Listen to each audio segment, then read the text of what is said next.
जी 500 वर्ष पहले श्री गिरिराज जी में हुए और इनके साथ ठाकुर जी खेलते थे। श्री गिरिराज जी मंदिर छोड़ करके आते थे। हमारे यहाँ ब्रज में आज भी नियम है कि दोपहर में 12 बजे ठाकुर जी का मंदिर बंद हो जाते हैं। सब जगह 12-1 बजे सारे मंदिर बंद हो जाएंगे वृंदावन में। ठाकुर जी सोते नहीं है, ठाकुर जी गैया चराने जाते हैं। वृंदावन में तो बनचारी है ना ठाकुर जी, इसलिए गैया चराने गए ठाकुर जी। और वही बीच का जो समय है 12 बजे से लेकर के 4-5 बजे तक का, वृंदावन में श्री कृष्ण का अनुभव 2 समय में हो सकता है, या तो 12:30-1 बजे से लेकर के 4:30 बजे तक, या फिर रात्रि 10 बजे से लेकर के सुबह 6 बजे तक। या तो पूरी रात्रि आपको श्री कृष्ण अनुग्रह करा सकते हैं, या ये दोपहर का समय जो वन चारण के लिए ठाकुर जी जाते हैं। तो गोविंद दास जी, गोविंद स्वामी जी प्रत्यक्ष में देखने में तो गवैया हैं। रोको, एक लीला सुनाए फिर गाएंगे आगे का पद। वो देखने में कौन है? बोले कि मंदिर में जाते हैं, ठाकुर जी को पद सुनाते हैं,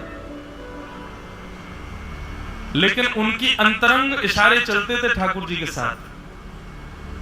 जैसे ही गोविंद दास जी पद गाते थे, गोसाई जी श्रृंगार करते थे ठाकुर जी का, गोविंद दास जी पीछे खड़े खड़े पद गाते थे।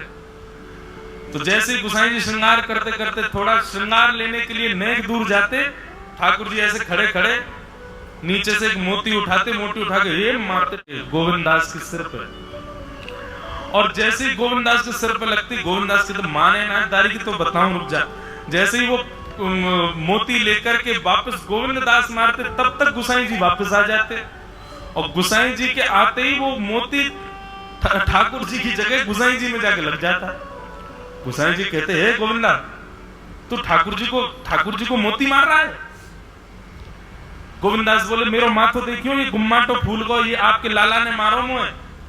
आपको लाला उधम मचावे वो ना दिखाई दे आपको, और मैं एक कछु कह दूं सो मुंह पे चिल्ला रहे हो, मुंह पे बरस रहे हो, या समझा लो बहुत उधम मचावे ये। ऐसी लीला करते। गोसाई जी के नेत्रों में आंसू आ जाते। बोले, गोविंदा तू कितना भाग्यशाली, तेरे संग ठाकुर जी लीला करे। गोविंद दास के साथ ऐसी ऐसी लीला करते महाराज। एक बार ठाकुर जी गोविंद दास से बोले, ए गोविंदा, बोले हाँ, मेरो दाल बाटी खावे को मन है। आप लोग दाल बाटी जानते हैं? महाराष्ट्र में खाते हैं दाल बाटी हैं? राजस्थान की बढ़िया, हमारे ब्रज में खूब खाते हैं दाल बाटी चूरमा, जो खाए सो सूरमा। तो दाल बाटी चूरमा ठाकुर जी बोले, ए गोविंदा, ऐसे ही बोलते थे, बोले मोए दाल बाटी खानी है। गोविंदास बोले, 56 भोग बनते हैं रसोई में। अपरस में मुंह पे पट्टी बांध करके महाराज रसोईया बनाता है। अपरस में यमुना जी का जल आता है वहां से, वृंदावन से, उसके जल में सुंदर प्रसादी बनती है। इतने सुंदर शुद्ध भोजन को छोड़ के यहाँ कह दाल बाटी खानी है। ठीक है, मैं आज बोल दूंगा रसोई घर में बनवा देता हूँ। बोले ना, रसोई की ना खानी तो? बोले, तेरी कदम खंडी में आऊंगा। गोविंदास जी जहां बैठ करके भजन चिंतन करते थे, मंदिर से थोड़ा दूर था, सुंदर वन था गिरिराज जी में। बोले, माँ आऊंगो और वहीं पे तू कंडा, वही गोबरी कंडा में बना, और कंडा में बना के तैयार कर, मैं आऊंगा वहीं खाऊंगा।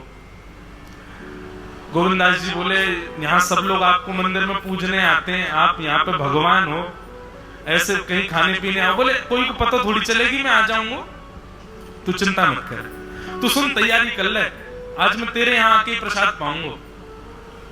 गोविंदास जी चुपचाप मंदिर से भाग गए, किसी को बताया नहीं। किसी को पता थोड़ी कि ठाकुर जी ऐसे बाहर भी चले जाते हैं, सबको लगे अंदर ही रहते हैं ये। गोविंदास जी दौड़ करके गए, बढ़िया कंडा में बढ़िया उपले उपले लगा करके महाराज बाटी बनाई, दाल चढ़ा दी, सुंदर ठाकुर जी का है और ऐसा ठाकुर जी का श्रृंगार है। तो वो बाहर खड़ा खड़ा नेत्र बंद करके सुन करके ही अपने चित्त में एक झांकी बना लेता था, और मन में सोचता था ऐसे दिख रहे होंगे ठाकुर जी। पर रोज प्रार्थना करता था, नाथ मुझे लगता है इस जन्म में तो आप मुझे कभी नहीं दिखोगे भगवान, इस जन्म में तो मैं आपके योग्य नहीं हूं, पर मेरे पर बस इतनी कृपा कर दो कि अगला जन्म मुझे दीजिएगा तो कुछ नहीं तो चेटी बना देना, तो चेटी बन करके मैं आपके 56 भोग में ही आ जाऊंगा, भीतर आके आपका दर्शन कर लूंगा। लेकिन मुझ पर अनुग्रह कर देना। ठाकुर जी उसके इस भाव से इतने रीझ गए, गोविंद दास को बोला था कि दाल बाटी खाने आएंगे। अब मंदिर बंद करके सब तो चले गए वहां से, सब लोग भोजनालय में भोजन प्रसाद पाने लगे। ठाकुर जी मंदिर से निकले अचक करके बाहर, गिरिराज पर्वत के ऊपर विराजते थे। जैसे बाहर निकल करके आए तो गिरिराज पर्वत के नीचे वही झाड़ू लगाने वाला उन नेत्रों से आंसू बह रहे थे। ठाकुर जी का चिंतन कर रहा था, आज ठाकुर जी ऐसे दिख रहे हैं, आज नीली पोशाक पहनी है, सिर पर चांदी का मुकुट पहना है, ठाकुर जी ने आज गुलाब का इत्र लगाया है, ठाकुर जी के ऐसे ऐसे मकराकृत ठाकुर जी की कटाक्ष, वो सब चिंतन कर रहा था। ठाकुर जी नीचे उतर करके जाने लगे, इतने में ठाकुर जी ने लीला करी और जोर जोर से ठाकुर जी चिल्लाने लगे, अरे जल्दी ते आइयो, देखियो मेरे पाम में कांटो लग गयो, अरे जल्दी ते कोई आओ या कांटे को निकालो, मुझको तो बहुत दर्द है रहा है, अरे भैया जल्दी आओ जल्दी आओ। अब ये स्वर जैसे ही सुना उस झाड़ू लगाने वाले ने, उसके नेत्र खुल गए। उसने देखा, बोले कि ये स्वर कहां से आ रहा है। उसने जैसे ही नेत्र उठा करके ऊपर देखा तो नीला बाघा पहना है, मोतियों की माला पहनी है, मकराकृत कुंडल पहना है, चांदी का मुकुट चमक रहा है मस्तिष्क पर। ठाकुर जी के केश घुंघराले लहरा रहे हैं और ठाकुर जी अपना एक पाम हाथ में पकड़ करके और एक पैर पर लंगड़ी जैसे खेलते हैं, ऐसे ठाकुर जी कूद रहे हैं यहां से वहां। नीचे से झाड़ू लगाने वाले लगे, अरे ऐसा पुरुष तो मैंने जीवन में कभी नहीं देखा, ये कैसा पुरुष है। नीचे से ठाकुर जी को देखने लगा, अब स्वरूप उसको पता था, तो उसने कही जरूर ठाकुर जी होंगे, वहीं से प्रणाम कर। ठाकुर जी बोले प्रणाम कर रहा हूं, दारी के जल्दी ऊपर आ, कांटो लगो मेरे पाम में, या को निकार। बोलने लगा, बोले मैं ऊपर नहीं आ सकता, गुसाई जी मारेंगे, सब लोग डांटेंगे मुझे। अरे नहीं गुसाई जी ऐसा कुछ ना के, ये सब तो बाहर के लोगों ने नियम बना दिए, मैं तो सबसे मिलूं, तू आजा जल्दी ऊपर। जैसे ही ऊपर गया, ज्यों-ज्यों ठाकुर जी के समीप जाए त्यों-त्यों उसके नेत्र सजल होते जाएं। ठाकुर जी के बिल्कुल समीप पहुंच गया। भगवान बोले, देख काई को रो भैया, जल्दी कर, मेरे पाम में कांटो लगो या को निकार। जिन चरण कमलों के स्पर्श के लिए सदा लक्ष्मी लालायित रहती है, ठाकुर जी ने उसकी गोद में अनायास अपने चरण रख दिए। बोले जल्दी कांटो निकार, कांटो लगो मेरे पाम में। अब वो ठाकुर जी के सुंदर तलवों को अपने हाथ से ऐसे देख रहा है, ढूंढ रहा है कहां कांटा लगा है, कहीं उसको कांटा मिल गया। अब इतने कोमल चरण ठाकुर जी को, उसके नेत्रों से आंसू भी गिरते जा रहे हैं, भाव विह्वल होता जा रहा है। मेरे सौभाग्य की सराहना, ठाकुर जी के इतने समीप। कांटा निकालने के लिए बार बार अपने अंगूठे से खींचे, लेकिन कांटा नहीं निकले। ठाकुर जी बोले, अरे जे हाथ पे ना निकलेगो। उसने पूछा कैसे निकलेगा। बोले, अरे मेरो पाम पकड़ के अपने मुंह के पास ले जा और दांतन से निकाल, तब निकलेगा ये। आहा, कितनी कृपा की ठाकुर। कृपा की न होती जो आदत तुम्हारी, तो सुनी ही रहती अदालत तुम्हारी। जो दीनों के दिल में जगह तुम न पाते, तो किस दिल में होती हिफाजत तुम्हारी। कृपा की न होती जो आदत तुम्हारी, तो सुनी रहती अदालत तुम्हारी।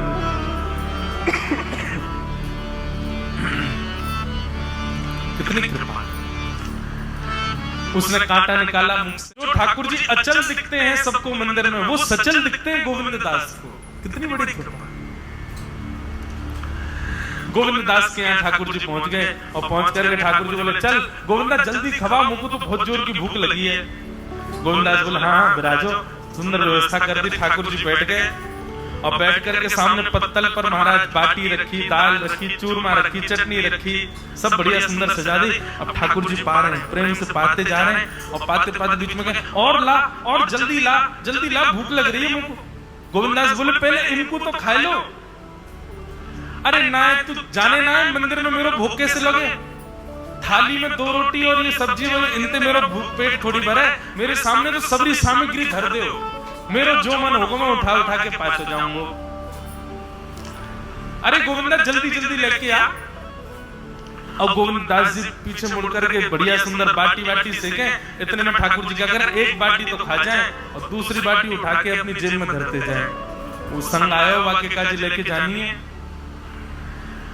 अब तुम्हारा ठाकुर जी खाते जाएं भरते जाएं, खाते जाएं भरते जाएं। गोविंद दास बोलो ठाकुर जी ये तो मैं मानूं कि आपकी खुराक बहुत है, पर इतनी ज्यादा है ये मुझको विश्वास नहीं है। क्यों हैं 56 बाटी खा गए अब तक आप?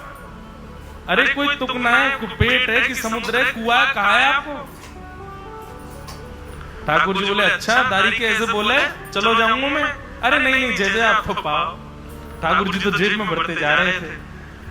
अब ठाकुर जी का पेट भर गया। ठाकुर जी बोले चल भैया गोविंदा अब पेट भर गया, नेक्स्ट देर हम एक पेड़ के नीचे बैठ के नेक्स्ट सुस्ताए लें, फिर बाकी बाद मंदिर में जाएंगे, 4 बजे मंदिर खुल जाएगा, दर्शन देने। जैसे ही ठाकुर जी खड़े भये महाराज, सोई उनकी पीतांबरी फैल गई। पीतांबरी फैली, गोविंदास बोले जय जय ये बाटी खाए के आप इतनी जल्दी मोटे कैसे है? ये पेट आपको है तो सही, लेकिन ये इतना चौड़ा कैसे है? और पेट कोई खावे तो वो आगे की तरफ निकल, ये कोने में कैसे निकल रहा है? ये दोनों तरफ पेट बाहर कैसे आ रहा है आपको? ठाकुर जी ने कछु ना कछु नहीं दिखाओ। अब तो महाराज गोविंदास ने पकड़ के जैसे पकड़े तो अंदर से बाटी निकल रही है। जे बाटी कौन के काजे भर के ले जा रहे हो? सही बताइए लाला, कौन के काजे? कोई और सखा बना लियो तुमने मेरे अलावा? गोविंदास जी बाहर गए, बाहर जाकर के देखा तो एक वृक्ष के पीछे वो झाड़ू लगाने वाला बैठा था। अच्छा तो अब जे आपको सखा बन गए, जे आपको मित्र है गयो, याके काजे बाटी भर के ला रहे हो? ठाकुर जी के अच्छा अरे भैया ठीक है, अब तू सबंत कह मत दियो कि मैं यहाँ के संग आयो, यहाँ के संग खेलूं। अरे बेचारो बड़ा प्रेम करे मोते, यो भूखो बेचारो, मैंने सोची यहाँ के काजू बाटी ले चलूं। गोविंद दास जी के चित्त में एक क्षण के लिए तो ये भाव आ रहा है कि ठाकुर जी कितने प्रेमी हैं, लेकिन बाहर से कैसा दिखा रहे हैं? बोले स्वयं ने इतने सारे ग्रंथ निर्माण करा दिए, 4 वेद लिखवा दिए, उन पुराणों में शुद्धि पवित्रता अपरसता सबके इतने नियम बना दिए, और खुद क्या कर रहे हैं? कोई के सिर पर बैठ के घूम रहे हो, कहीं जा रहे हो, कछु भी खा रहे हो? ठाकुर जी बोले अब ये सब नियम तो मानवन के लिए है ना, हम तो जय जय हैं, हम थोड़ी करेंगे इन नियमन को। बोले चुपचाप चलो और आचमन करो, शुद्धि करो, तब जाइयो मंदिर में। वहीं गोविंद कुंड के पास में गोविंदास जी जबरदस्ती ठाकुर जी बैठा दिए। बोले हाथ में जल ले। ठाकुर जी जल लेकर के बैठे। बोले अब करो अपवित्र पवित्रो वा सर्वावस्थांगतो पिबा। ठाकुर जी आचमन कर रहे हैं, अपने पवित्र कर रहे हैं ऊपर से लेकर नीचे तक। इतने में ही गोविंद दास बोलते पीछे के गए और ठाकुर जी की पीठ पर जाकर के एक धक्का दियो महाराज, पूरे ठाकुर जी डुबा दिए कुंड में। ठाकुर जी पूरे ऊपर से नीचे तक भीज गए। ठाकुर दारी के तेरी शिकायत करूंगा, गुसाई जी तक कहूंगा तू ऐसे करे मेरे संग। गोविंदास बोले मैं बता दूंगा तुम कौन कौन के कंधान पे चढ़ के घूमो। हम मंदिर के लिए इतना नियम बना रखो है, नहा के आओ, धो के आओ, हाथ पांव खासा करके आओ, और कुछ अपवित्र वस्तु मत छीलेना, अपरस में रहना, गीला वस्त्र तन पे होना चाहिए। आपकी सेवा के लिए इतने नियम, और खुद क्या कर रहे हैं? ऐसे गोविंद दास। नारद जी महाराज कहते हैं बोले व्यास जी आपने जितने भी ग्रंथ लिखे हैं धर्म अर्थ काम मोक्ष की प्रधानता बताते हैं, आप ऐसे ग्रंथ का निर्माण करो जो प्रेम को प्रधान बताता।